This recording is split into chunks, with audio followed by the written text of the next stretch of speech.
The territories of Palestine, although under Israeli occupation, are recognized by a majority of the world's nations as the area of a future Palestinian state. This was acknowledged by the UN in 2012, when Palestine was granted observer status. Palestinians in the occupied territories live in conditions of economic hardship, with their basic human rights denied.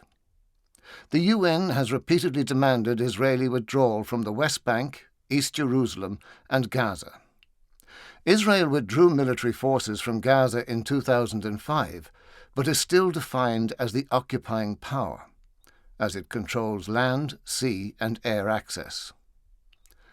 Almost 2 million people live under blockade in Gaza, the most densely populated area in the world, smaller than North County Dublin. This illegal blockade has destroyed Gaza's economy, leaving more than 85% of the population dependent on international aid.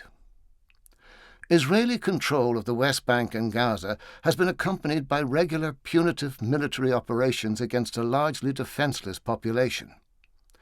2,251 Palestinians were killed in the 2014 Gaza conflict, many thousands injured and imprisoned, and the civil infrastructure smashed. 73 Israelis lost their lives. The occupation is accompanied by the illegal settlement of Palestinian lands by Israelis under military protection, a war crime under the Geneva Convention. Since the 1990s, over 500,000 people have been settled in the occupied territories. In the West Bank, Palestinians working in illegal settlements earn just €1.80 per hour on average, little over a third of the legal minimum wage in Israel. Thousands of Palestinian workers travel from the occupied territories every day to work in low-wage jobs in Israel.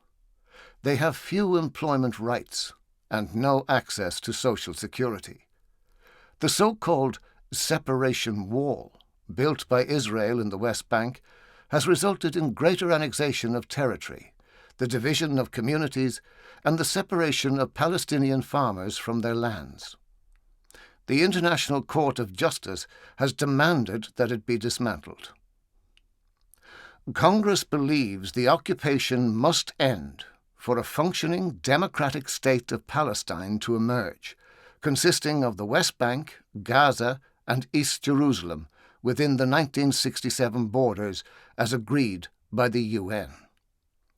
We are working at national and international level to put pressure on Israel to comply with international law.